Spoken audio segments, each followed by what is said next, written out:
নমস্কাৰ আপুনি চাই আছে গাঁও চহৰ জিলাৰ খবৰ মই জয়ন্ত মাধৱ গোস্বামী পেহেলগাম আক্ৰমণক লৈ ৰেজিষ্টেন্স ফ্ৰণ্ট চমুকৈ টিআৰএফৰ লুটি বাগৰ পেহেলগাম আক্ৰমণত জড়িত থকাৰ কথা অস্বীকাৰ টিআৰএফৰ লস্কৰী তৈবাৰ ভগ্নী সংগঠন ৰেজিষ্টেন্স ফ্ৰণ্টে পেহেলগাম কাণ্ডত জড়িত নহয় বুলি বিবৃতি জাৰি কৰিছে প্ৰথম অৱস্থাত পেহেলগাম আক্ৰমণৰ দায়িত্ব স্বীকাৰ কৰিছিল ৰেজিষ্টেন্স ফ্ৰণ্টে কিন্তু বৰ্তমান টিআৰএফৰ দাবী পেহেলগাম আক্ৰমণৰ পিছত সন্ত্ৰাসবাদী সংগঠনটোৰে এটা ডিজিটেল প্লেটফৰ্মৰ পৰা দায়িত্ব স্বীকাৰ কৰি অকৰ্তৃত্বশীল বাৰ্তা পোষ্ট কৰা হৈছিল পেহেলগাম আক্ৰমণৰ পিছতে সাইবাৰ অপৰাধীয়ে টিআৰএফৰ নামত দায়িত্ব স্বীকাৰ কৰা বুলি দাবী কৰে এই মুহূৰ্তৰ ডাঙৰ খবৰ আমি জনাইছো পেহেলগাম কাণ্ডই তুলপাৰ লগাইছে সমগ্ৰ দেশৰ লগতে বিশ্ব যি সময়ত 22 এপ্ৰিলৰ সেই নাৰকীয় ঘটনাৰ দায়িত্ব স্বীকাৰ কৰিছিল লস্কৰী তৈবাৰ ভগ্নী সংগঠন দ্য ৰেজিষ্টেন্স ফ্ৰণ্ট চমুকৈ টিআৰএফে কিন্তু এই মুহূৰ্তত লুটি বাগৰ মাৰিছে ভাৰতে কঠোৰ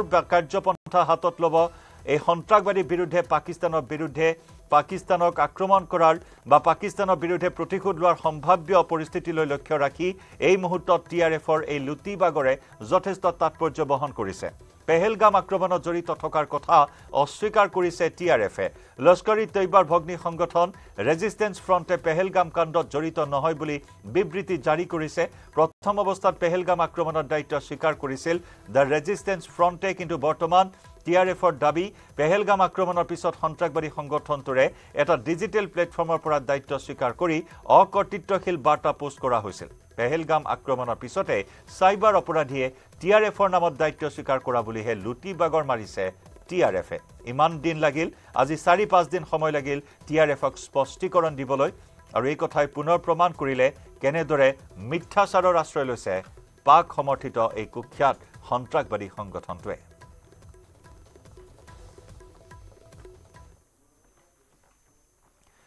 বৰপেটা ৰোডত বৰদৈচিলাৰ তাণ্ডৱ পুৱতি নিশা অহা প্ৰচণ্ড ধুমুহাৰ ফলত বৰপেটা ৰোডত বিস্তৰ ক্ষতি সাধন ব্যাহত হৈ পৰিছে বিদ্যুৎ সেৱা তথা যাতায়াত ব্যৱস্থা প্ৰচণ্ড ধুমুহাৰ ফলত পথৰ ওপৰত উভালি পৰিছে প্ৰকাণ্ড গছ যাৰ ফলত মিছন ৰোড উত্তৰ Barpeta road Chandanpur telephone exchange road forest colony আদি বিভিন্ন অঞ্চলৰ কেইবাটাও পথেৰে যাতায়াত ব্যাহত হৈছে ইপিনে চহৰখনৰ বিদ্যুৎ পৰিবাহী তাঁৰৰ কেইবাটাও খুঁটা উভালি পৰাৰ ফলত চহৰখনত বিদ্যুৎ সেৱা ব্যাহত হৈছে প্ৰচণ্ড ধুমুহাৰ ফলত ঘৰ দুৱাৰৰ লগতে ক্ষতি হৈছে কেইবাটাও ধৰ্মীয় অনুষ্ঠানৰ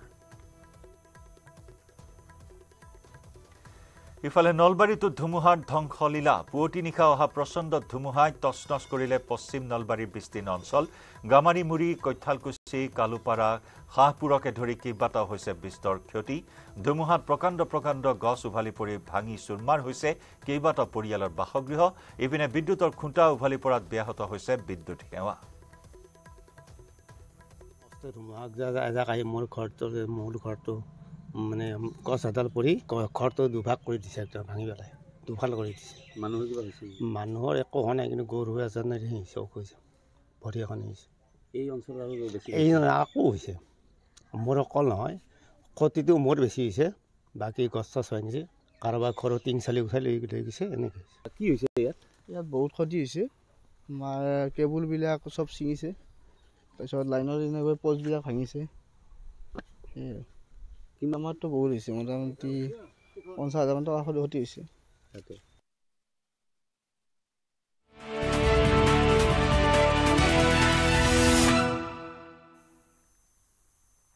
মণিপুৰত হঠাতে অহা প্ৰচণ্ড ধুমুহাত বিস্তৰ ক্ষতি সাধন ননী জিলাৰ লংমাইত অহা প্ৰচণ্ড ধুমুহাই উৰুৱাই নিলে ঘৰৰ মুধচ দুপৰীয়া প্ৰায় 12:45 অহা ধুমুহাজাকত উভালি পৰে বহু গছ-গছনি বিধ্বংসী ধুমুহাজাকৰ বাবে অঞ্চলটোত স্বাভাৱিক জীৱন ব্যাপকভাৱে প্ৰভাৱিত হয় গছ পৰি বহু ঠাইত বিদ্যুতৰ তাঁৰ ছিগাৰ ফলত ব্যাহত হয় বিদ্যুৎ সংযোগ ধুমুহাত NHI DCLৰ কাৰ্যালয়ৰ দেৱালত বাগৰি পৰে প্ৰকাণ্ড গছ বাগৰি ক্ষতিগ্ৰস্ত হয় এখন বলেৰো পিকআপ বাহন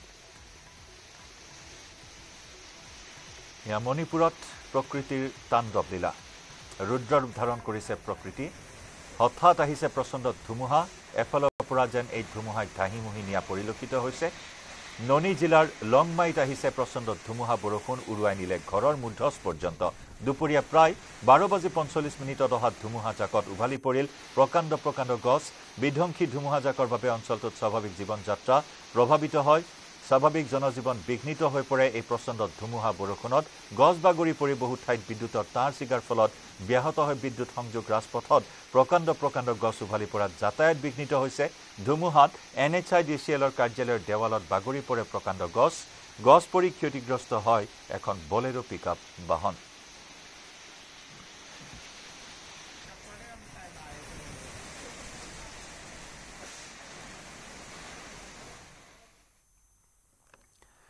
আগৰতলাত বিশ্ব হিন্দু পৰিষদৰ পাকিস্তানৰ বিৰুদ্ধে প্ৰতিবাদ। পাকিস্তানৰ পতাকা জ্বলাই সংগঠনটোৱে সাব্যস্ত কৰে প্ৰতিবাদ। সন্ত্ৰাসবাদীয়ে হত্যা কৰা সকলৰ প্ৰতি শ্ৰদ্ধাঞ্জলি জ্ঞাপন কৰে বিশ্ব হিন্দু পৰিষদৰ প্ৰতিবাদকাৰীসকলে। সংগঠনটোৱে আগৰতলাৰ পথত উলিয়ালে বৃহৎ প্ৰতিবাদী সমদল। প্ৰতিবাদকাৰীসকলে পাকিস্তানৰ পতাকা জ্বলাই তীব্ৰ ক্ষোভ প্ৰকাশ কৰে। পাকিস্তানে ভাৰতত বাৰে বাৰে কৰা আক্ৰমণৰ বিৰুদ্ধে ক্ষুব্ধ বিশ্ব হিন্দু পৰিষদ।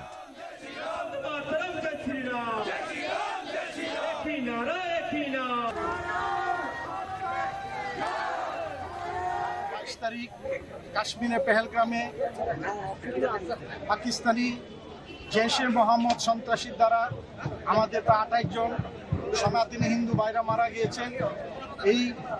এটার প্রতিবাদে এবং তাদের আত্মার শ্রদ্ধাঞ্জলি দেওয়ার জন্য বিশ্ব হিন্দু পরিষদ এবং সনাতনী হিন্দু সমাজের পক্ষ থেকে আজকে ত্রিপুরা রাজ্যের 8টা ডিস্ট্রিক্ট হেডকোয়ার্টারে আমরা শ্রদ্ধাঞ্জলির ব্যবস্থা রেখেছি এবং পুরো হিন্দু সমাজকে আমরা একটা বার্তা দিতে চাই, আমরা ভেদাভেদ ভুলে রাজনীতি ভুলে সমস্ত হিন্দু আমরা একসাথে থাকতে হবে, না হলে ভবিষ্যতে আমরা প্রচুর বিপদের মধ্যে পড়ব এবং আমাদের এই সমাজ থেকে হিন্দু সমাজ থেকে আমরা ভারত সরকারের কাছে আবেদন রাখবো পাকিস্তানে ঢুকে তাদেরকে অ্যাটাক করার জন্য এবং যত সন্ত্রাসী আছে সন্ত্রাসী যে হেডকোয়ার্টারগুলো আছে হেডকোয়ার্টারগুলো ধ্বংস করার জন্য। উত্তৰ ছিকিমত ভূমিস্খলনত আবদ্ধ 222খন বাহনসহ 900 পৰ্যটকক উদ্ধাৰ। বৃহস্পতিবাৰে লাচেন আৰু লাচুং অঞ্চলত হোৱা প্ৰচণ্ড বৰষুণ আৰু ভূমিস্খলনৰ পিছতে 1000ৰো অধিক পৰ্যটক আবদ্ধ হৈ পৰে। অৱশ্যে ভূমিস্খলনত কোনো হতাহতৰ খবৰ অহা নাই। আনহাতে চুংথাং, লাচেন আৰু লাচুঙত শীঘ্ৰে বিদ্যুৎ যোগান ধৰিবলৈ নিৰ্দেশ দিয়া হৈছে শক্তি বিভাগক।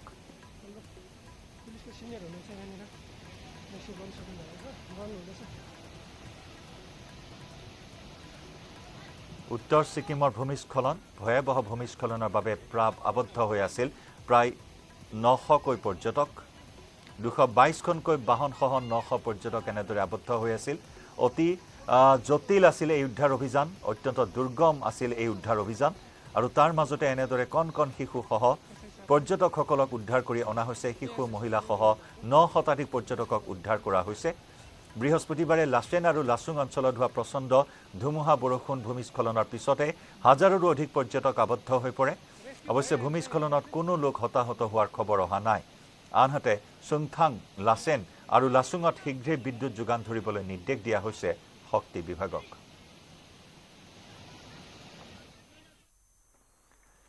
ত্ৰিপুৰাত দেশ বিৰোধী পোষ্ট দি গ্ৰেপ্তাৰ হ'ল অৱসৰপ্ৰাপ্ত প্ৰধান শিক্ষক। ধৰ্মনগৰৰ জেল ৰোডৰ পৰা আৰক্ষীয়ে গ্ৰেপ্তাৰ কৰে সজল চক্ৰৱৰ্তীক। ছ'চিয়েল মিডিয়াত ভাৰত বিৰোধী আৰু কেন্দ্ৰীয় গৃহমন্ত্ৰী অমিত শ্বাহৰ বিৰুদ্ধে আপত্তিজনক মন্তব্য কৰিছিল অৱসৰপ্ৰাপ্ত প্ৰধান শিক্ষকজনে।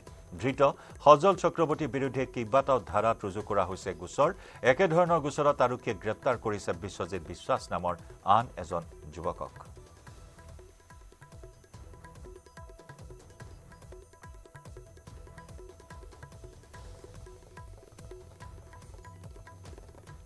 সজল চক্রবর্তী নামে একজন জেল রোডে বাড়ি, তার বিরুদ্ধে একটা এফআইআর আছে। সে ফেসবুকে কিছু অশালীন বক্তব্য বা বিতর্কিত কিছু লেখালেখি করছে। এখানে যে পেহেলগাম যে ইনসিডেন্ট এটার উপরে ভিত্তি করে তো আমরা যেহেতু এফআইআর হয়েছে আমরা দেখছি ইনভেস্টিগেশন তার মধ্যে আর কি পাওয়া যায় এভিডেন্স। আজি পোপ ফ্ৰান্সিছৰ শেষকৃত্য। ভেটিকান চহৰত পোপ ফ্ৰান্সিছৰ শেষকৃত্য অনুষ্ঠান। পোপ ফ্ৰান্সিছৰ নশ্বৰ দেহত শ্ৰদ্ধাঞ্জলি জনাইছে অগণন লোকে। পোপ ফ্ৰান্সিছৰ অন্ত্যেষ্টিক্ৰিয়াত অংশগ্ৰহণ কৰিছে ৰাষ্ট্ৰপতি দ্ৰৌপদী মুৰ্মুৱে। ৰাষ্ট্ৰপতি মুৰ্মুৰ সৈতে শেষকৃত্য অনুষ্ঠানত আছে মন্ত্ৰী কিৰেণ ৰিজিজু, জৰ্জ কুৰিয়ান আৰু জোচুয়া D'Souza. Might be consoled by the promise of immortality to come. Indeed, for your faithful Lord, life is changed, not ended. And when this earthly dwelling turns to dust, an eternal dwelling is made ready for them in heaven. And so with angels and archangels, with thrones and dominions, and with all the hosts and powers of heaven, we sing the hymn of your glory, as without end we acclaim.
Sanctus est Domine, et merito te laudat omnis ac te condita creatura, quia per Filium Tuum, Dominum nostrum Iesum Christum, Spiritus Sancti operante virtute, vivificas et sanctificas universa, et populum Tuum congregare non desinis, ut a solis ortu usque ad occasum, oblatio mundo oferatur nomini Tuo.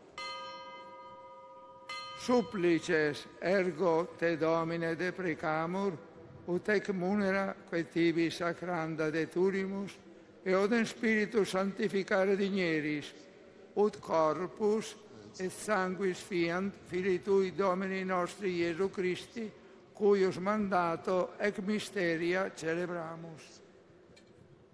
Ipse enim, in qua notte tradebatur, accepit panem, et tibi gratias agens benedixit, fregit, dedique discipulis suis dicens. Accipite et manducate ex hoc omnes. Hoc est enim corpus meum, quod pro vobis tradetur.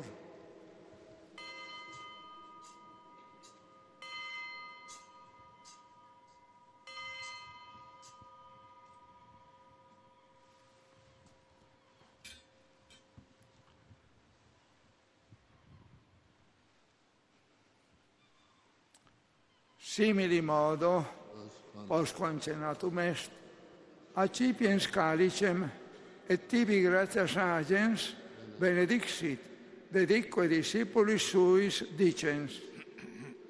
Accipit et bibit ex eo omnes, hic est enim calis sanguinis mei, novi et eterni testamenti, qui pro vobis et pro multis effundetur in remissionem peccatorum, hoc facite in meam commemorationem.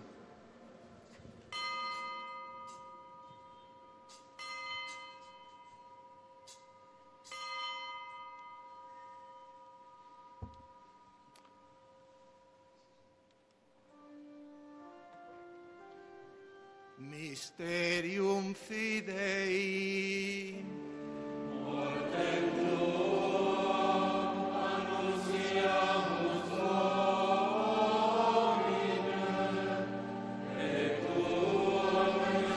We proclaim your death, O Lord, and profess your resurrection, until you come again.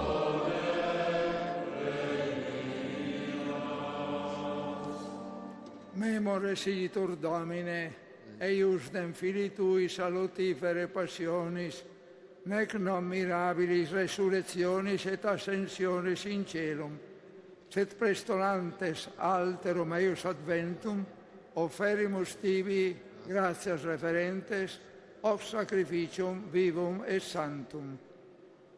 Respice quesimus in oblationem ecclesiae Tue, et a nosem ostiam, cuius voluisti immolatione placari, concede, ut qui corpore et sanguine Filii Tui reficimur, Spiritus eius Sancto repleti, unum corpus et unus Spiritus inveniamur in Christo.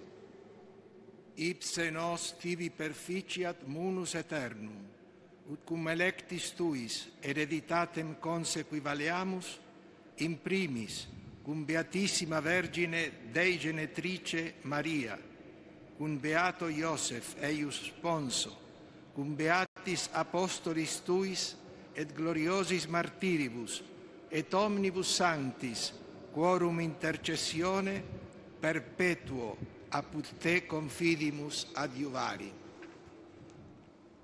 Ec ostia nostre reconciliationis proficiat, quesumus Domine, ad totius mundi pacem atque salutem. Ecclesiam Tuam, pellegrinantem in terra, in fide et caritate firmare digneris, cum episcopali ordine et univers. আৰু সেয়া আছিল অন্ত্যেষ্টিক্ৰিয়া pope ফ্ৰান্সিছৰ। Reliance ইণ্ডাষ্ট্ৰীৰ অধ্যক্ষ মুকেশ আম্বানীৰ পুত্ৰ অনন্ত আম্বানীক কোম্পানীটোৰ পূৰ্ণকালীন সঞ্চালক হিচাপে শুকুৰবাৰে নিযুক্তি দিয়া হয়। মানৱ সম্পদ, মনোনয়ন আৰু পাৰিতোষিক সমিতিৰ পৰামৰ্শ অনুসৰি অনন্ত আম্বানীক সঞ্চালক হিচাপে নিযুক্তি দিয়া হয় বুলি জানিবলৈ দিয়ে কোম্পানীটোৱে। 2025 চনৰ 1 মেৰ পৰা 5 বছৰৰ বাবে অনন্ত আম্বানী নিযুক্তি দিয়ে অনুমোদন। বিয়াগুম কোম্পানীটোত অনন্ত আম্বানীয়ে এতিয়াৰে পৰা অধিক সক্ৰিয় ভূমিকা গ্ৰহণ কৰিব। অনন্ত আম্বানীয়ে 2020 চনৰ মাৰ্চৰ পৰা জিঅ' প্লেটফৰ্মছ, 2022 চনৰ মে মাহৰ পৰা ৰিলায়েন্স ৰিটেইল ভেঞ্চাৰ্ছ, 2021 চনৰ জুন মাহৰ পৰা ৰিলায়েন্স নিউ এনাৰ্জি আৰু ৰিলায়েন্স নিউ ছ'লাৰ এনাৰ্জিকে ধৰি কেইবাটাও ৰিলায়েন্স গ্ৰুপ কোম্পানীৰ বৰ্ডত কাৰ্যনিৰ্বাহ কৰি আছে। আমেৰিকাৰ ব্ৰাউন বিশ্ববিদ্যালয়ৰ পৰা স্নাতক ডিগ্ৰী সম্পূৰ্ণ কৰিছিল অনন্ত আম্বানীয়ে। জীৱ-জন্তুৰ পুনৰ্বাসন আৰু যত্ন প্ৰদানত গুৰুত্ব আৰোপ কৰা কেইবাটাও অভিলাষী পদক্ষেপৰ সৈতে জড়িত অনন্ত আম্বানী।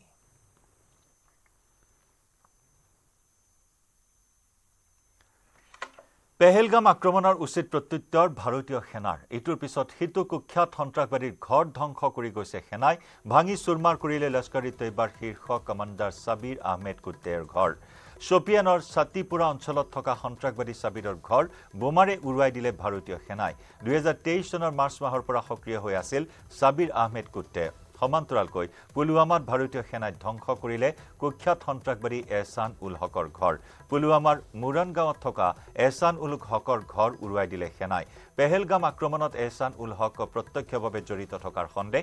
2018 চনত পাকিস্তানত প্ৰশিক্ষণ লৈছিল এহছান উল হকে। পাকিস্তানত প্ৰশিক্ষণ লৈ কাশ্মীৰলৈ উভতি আহিছিল দুৰ্ধৰ্ষ সন্ত্ৰাসবাদীটোৱে। কুলগামত ভাৰতীয় সেনাই ধ্বংস কৰিলে জাকিৰ গানাই নামৰ সন্ত্ৰাসবাদীটোৰ ঘৰ। ইয়াৰ পূৰ্বে ভাৰতীয় সেনাই দক্ষিণ কাশ্মীৰৰ মংগাহামত ধ্বংস কৰিছিল আসিফ আহমেদ শ্বেখৰ ঘৰ। পেহেলগাম আক্ৰমণৰ অন্যতম অভিযুক্ত আদিল আহমেদ থোকেৰৰ ঘৰো ধ্বংস কৰিছে ভাৰতীয় সেনাই।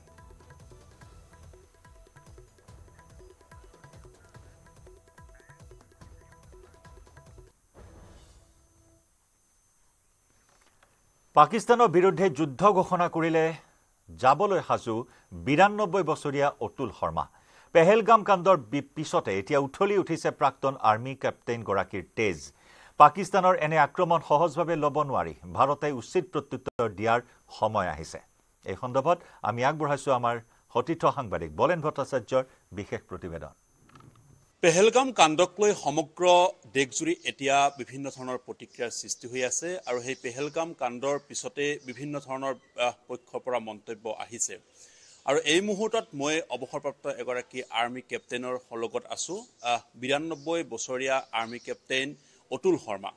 আৰু তেখেতৰ সৈতে এই মুহূৰ্তত মই আছো। আৰু যিহেতুকে তেখেতে কেইবাটাও যুদ্ধৰ সময়ত সাক্ষী আছিলে, গতিকে তেখেতৰ সেই কৰ্মজীৱনৰ সময়ছোৱাতে গতিকে তেখেতৰ লগত আজিৰ এই শেহতীয়া ঘটনাক লৈ মই দুটামান কথা পাতিবলৈ আহিছোঁ আৰু তেখেতৰ লগত মই প্ৰথমে দৰ্শকসকলক চিনাকি কৰাই দিছোঁ 92 বছৰীয়া এয়া অতুল শৰ্মা তেখেতে আৰ্মিত কেপ্টেইনৰ দায়িত্বত আছিলে আৰু তেখেতে আচলতে তেখেতৰ পৰা প্ৰতিক্ৰিয়া ল'বলৈ চেষ্টা কৰিছোঁ শেহতীয়া ঘটনা পৰিঘটনা আৰু বিশেষভাৱে পাকিস্তানে ভাৰতৰ ওপৰত চলোৱা এই ধৰণৰ বা সন্ত্ৰাসবাদীয়ে চলোৱা এই ধৰণৰ বৰ ঘটনাক প্ৰথমে আপোনাৰ পৰা প্ৰতিক্ৰিয়া ল'বলৈ চেষ্টা কৰিছোঁ কি মন্তব্য কৰে কথা হ'ল কি জানে আমি সৈন্যবাহিনীত চাকৰি কৰা আজি 50 বছৰ হৈয়ে গ'ল কাম কৰি থকা সময়ত তেতিয়া নাই মই 1965 চনৰ কথা কৈছোঁ যেতিয়া আকৌ সেই একেয়ে পাকিস্তানৰ লগত আমাৰ দেশৰ অলপ মানে যুদ্ধ বুলিয়ে ক'ব পাৰি হৈছিলে সেই সময়ত ময়ো আপোনাৰ অৰুণাচল বৰ্ডাৰতে আছিলোঁ কাম কৰি তো আমিও কিছু মানে তাত ইটো সিটো দৌৰা দৌৰি কৰিবলগীয়া হৈছিল যদিও সেইফালে যুদ্ধ হোৱা নাছিল সেইকাৰণে এতিয়াও সেই আমাৰ দেশৰ সুৰক্ষাৰ কথা আহিলে বা দেশত তেনেকুৱা ধৰণৰ কথা হ'লে আমাৰ অলপমান গাটোত মানে অলপমান ভাৰি লাগে তেজ এটা উঠি যায় যে এনেকুৱা কিয় হ'বলৈ পালে কি কৰিব পাৰি সেইকাৰণে মই যিটো পেহেলগামত যিটো ঘটনা হৈছে তাৰ কাৰণে আমিতো অতি দুখেই পাইছোঁ আৰু এই ঘটনা কেতিয়াও হ'ব নালাগিছিল কিয় হৈ আছে আৰু এইবাৰেই নহয় এইটো মানে প্ৰায় কিছু বছৰৰ মূৰে মূৰে এনেকুৱা ঘটনাবিলাক আমি দেখি আছোঁ সেইকাৰণে মই ব্যক্তিগতভাৱে ভাবোঁ কি যে আমি এইটো ক্ষেত্ৰত অকল এনেই গৰিহণা দি বা এইটো সিটো নকৰাকৈ কিবা কাৰ্যক্ষেত্ৰত কিবা কৰা মই দৰকাৰ বুলি ভাবোঁ আৰু সেইকাৰণে মোৰ ফালৰ পৰা মই এটা অনুৰোধ জনাব বিচাৰোঁ যে আমাৰ দুটা কথা আছে এই যে আমাৰ পাক অকুপাইড কাশ্মীৰ বুলি কওঁ যে আমি POK বুলি সাধাৰণতে কওঁ সেই জেগা কিন্তু আমাৰেই জেগা আৰু সেইখিনি জেগাতে যিটো আমাৰ লাইন অফ কণ্ট্ৰল বুলি পেলাই LOC বুলি কৈ পেলাই জেগাটো আছে যিফালেদি এই যে সেইবিলাক আহি সোমাই পেলাই আমাক গণ্ডগোল কৰে সেইফালেদি মোৰ ফালৰ পৰা মই এটা ভাবিছিলোঁ যে সেইফালৰ পৰা আমি সোমাই গৈ পেলাই লাহে লাহে গৈ পেলাই আমাৰ যিখিনি পাক অকুপাইড কাশ্মীৰ বুলি কোৱা জেগা আছে সেইখিনি আমি উদ্ধাৰ কৰিব লাগে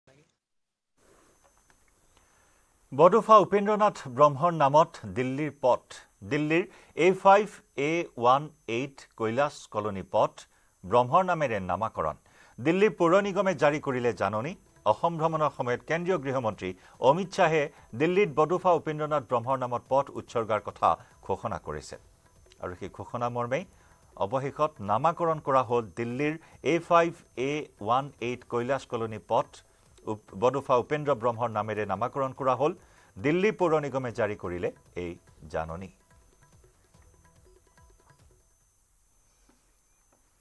48 সংখ্যক বেলতলা বহাগী বিহু উৎসৱত জুবিন গাৰ্গলৈ আগবঢ়োৱা হ'ল ভূপেন হাজৰিকা বঁটা 2025 হাজাৰ হাজাৰ অনুৰাগীৰ সন্মুখত বঁটা গ্ৰহণ কৰে জুবিন গাৰ্গে বঁটাত আগবঢ়াই মানপত্ৰ চেক ভূপেন হাজৰিকাৰ মূৰ্তি ভূপেন হাজৰিকাৰ ভগ্নী কবিতা বৰুৱাই প্ৰদান কৰে এই বিশেষ বঁটা বঁটাৰ সৈতে দিয়া 2 লাখ টকাৰ চেক কলাগুৰু ফাউণ্ডেশ্যনলৈ আগবঢ়াই শিল্পী জুবিন গাৰ্গে আৰ্থিকভাৱে দুৰ্বল লোকক এই ধনখিনি প্ৰদান কৰা হ'ব বুলি জনায় জুবিন গাৰ্গে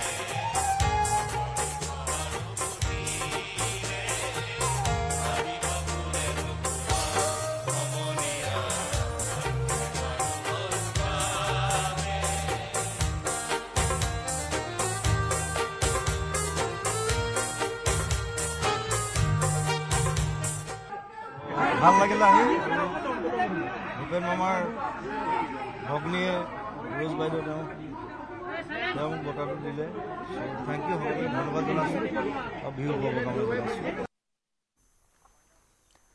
গাঁও চহৰ জিলাৰ খবৰৰ পৰা বিদায় লৈছোঁ নমস্কাৰ